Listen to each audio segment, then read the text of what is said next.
Another day, another bad movie in Q1 of 2026. This is going to be my review of Psycho Killer, a movie I'm very disappointed was bad. I had very fun, high expectations of this. Seeing that Georgina Campbell was in it after Barbarian, a movie that I really enjoyed, and seeing that writers from Seven and Weapons were going to be in this one, or producers of Weapons rather, I was very stoked to see what direction they took this film.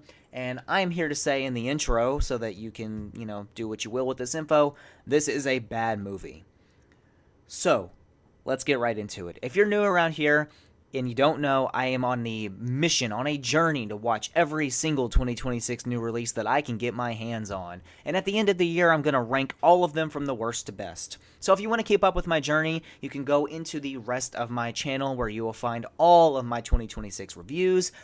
And in the description, you can also find a link to my Letterboxd where you can find some reviews that I didn't make videos on, as well as the list that I'm going to be using at the end of the year to rank all of them, and you can see how my journey's going so far. And before we get into this review, I'm here to tell you that not only is this movie a bad movie, but it is continuing a very, very treacherous trend of 2026 having really bad movies. Like, some really bad movies. Like, genuinely, the quality of movies this year is a significant downgrade from last year. But that being said, let's get into the review. And in this one, I'm going to start with the positives because I don't have very many of them to say. So, Psycho Killer, quick background information. As I said, Georgina Campbell stars in this film as a policewoman whose husband just got killed in action, and that's pretty much all you need to know. He gets killed in action by a deranged serial killer, and she becomes devoted to tracking him down. And the serial killer has like a whole name called the Satanic Slasher, which is super generic and bland. And in general, her goal is to track him down and stop him. So throughout the course of the movie, you're getting to see how he operates as a killer and how Georgina Campbell handles the situation and how she's coping with her husband's death and how she has to stop the killer. And from the get-go, this movie establishes a very kind of just not really interesting tone. There is some good directorial stuff, and we'll talk about that in just a second when I get into the actual positive mixed negative, but for the most part, this movie's tone is very monotonous, and it just feels a little kind of empty. So yeah, but let's talk about the positives first. So, as I mentioned, I think there is a little bit of cinematic flair in this movie. The intro credits are really cool. I like seeing all of the newspaper clippings and satanic kind of imagery pop up. It all looked very visually cool, but it didn't really do anything substance-wise. In terms of the actual film, there are some good shots. There's some good cinematography here. You have a lot of shots where you get to see things from the reflection of the killer's sunglasses, and those actually look pretty decent. It's a fun little gimmick that they give to the killer, and it works really well because you're kind of seeing through his eyes without doing like a goofy POV shot.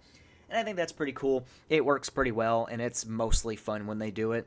There's also other shots, like the one in the trailer where you see Georgina Campbell staring up at the wall, or like the killer doing the thing with his arms. There is a lot of good camera work that you can see in this film. It's unfortunate that they don't do really anything with it other than just have a little bit of cinematic flair every so often. They don't really use the directing to do anything unique that they couldn't have done by making this movie look super generic. So, at the end of the day, the cinematography doesn't really carry this movie. Other than that, I don't really have anything oh, actually, I have one more thing I want to add.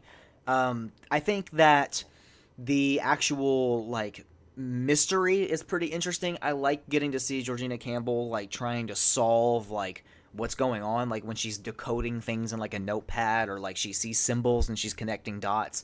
I think all of that's fun, very like Scooby-Doo, like fun mystery detective stuff, and I'm really into that. I love like mystery and detective stuff. It's not my favorite genre, but it's solid. I mean, I really enjoyed Longlegs from a few years ago. Loved that movie. I know that's kind of a more hotter take, so, but yeah. Point being, I enjoyed watching her get to do the deciphering and stuff like that. I thought that was cool. But moving into the mixed, segueing off of that is going to be the actual mystery of the film itself. So I enjoyed watching her solve the mystery and like figuring out what his next, like his end game is.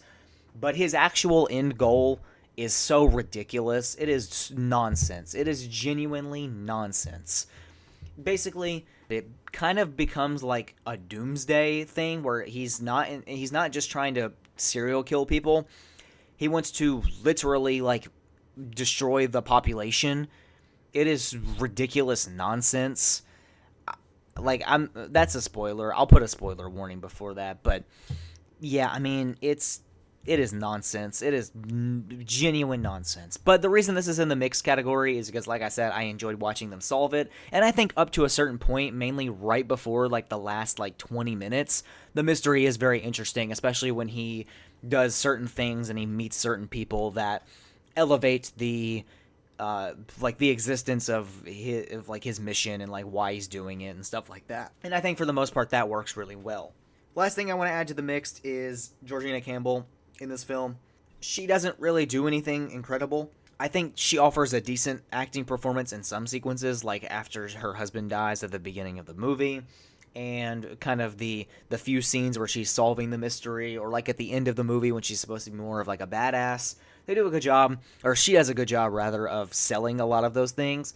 But unfortunately, the script in this movie is pretty bad, so she can't really carry a bad script just because she's a decent actress.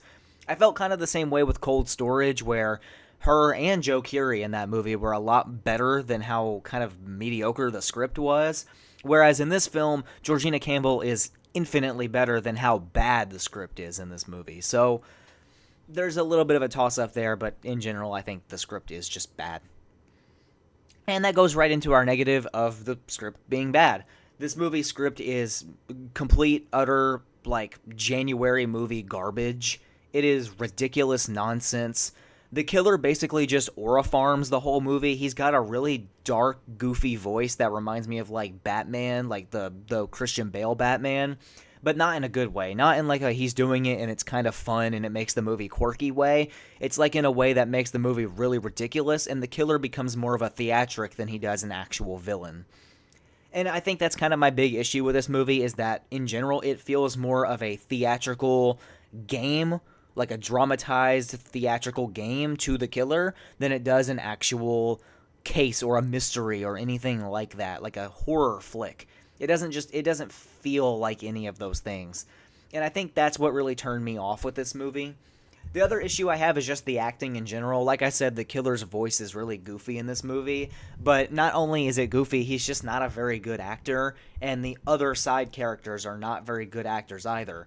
So for them, the bad script really, really shines through. Like, it shows you how bad the script is when they're acting, whereas with Georgina Campbell, at least she's a decent actress, so the bad script doesn't feel as stupid when she does it. Other things I want to say about the killer, which once again is the biggest negative with this movie, is that, as I mentioned earlier, he kind of just aura farms the whole movie. Like, when he quote-unquote kills people, it's either you don't get to see what he did to them, like, at all, like, you barely even get to see what he did, or when they do show it, they kind of show it a little bit off the camera so that they don't get to show you how cheap the effects look.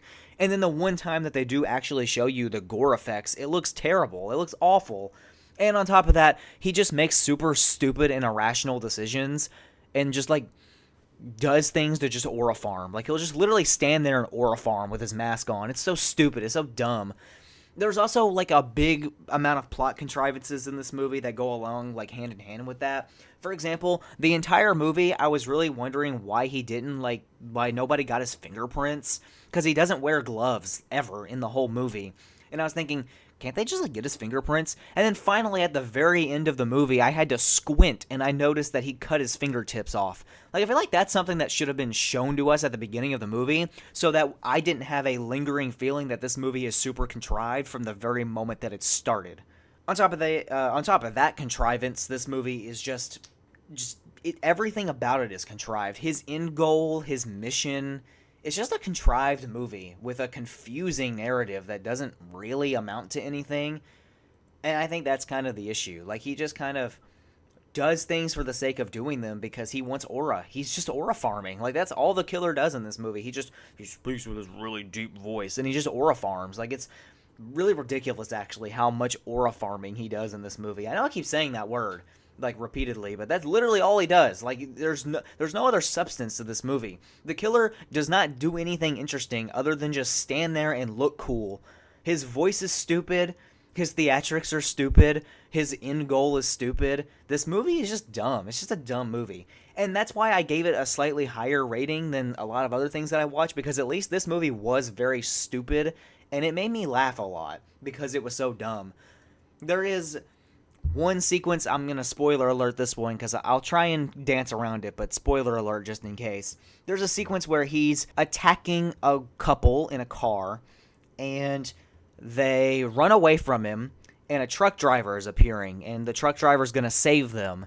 And the truck driver randomly just tips over his truck, like it just falls over for no good reason, just because it can. And it looks really terrible when it does. It looks like a stock PNG of a truck falling over. It looks really dumb. And after it falls over, he steps out of the way with like 10 million aura points, literally just takes one backward step to the left, and then the truck slams into the couple and kills them instantly. And it's like ridiculous. It's like Looney Tunes nonsense. It is ridiculous. But it's a lot of fun. So, I mean, if you want to watch a fun movie, I guess. And that, I mean, yeah, that's pretty much all I have to say about Psycho Killer. I didn't really enjoy this movie. There's maybe an audience for it if you go in with different expectations than I had, because I went in with kind of the long legs expectation where I think it was going to be like a mystery satanic cult movie, and it was none of that. And this movie is bad, but it's fun. It's like fun bad. So if you like fun bad, maybe you'll get something out of it. But at the end of the day, I gave this one a 2-star out of 5. That translates to a 4 out of 10. Might go lower than that by the end of the year. Now that I've actually talked about it out loud, I want to drop that review now. I forget that 2 stars is like a lot, technically, on a 5 scale. But regardless, that's all I have to say about Psycho Killer. I did not like this movie. If you enjoyed it, I'm glad that you did. If you stuck around this long, leave a like and subscribe. It really helps out the channel and motivates me to keep making these videos and keep slogging through bad movies for you all, because I want to give justice to the people. When they make bad movies, you all should know that they're bad before you go spend your money on them. And that's all I have to say. So I hope you all enjoyed, and I'll see you all in the next one. Peace out.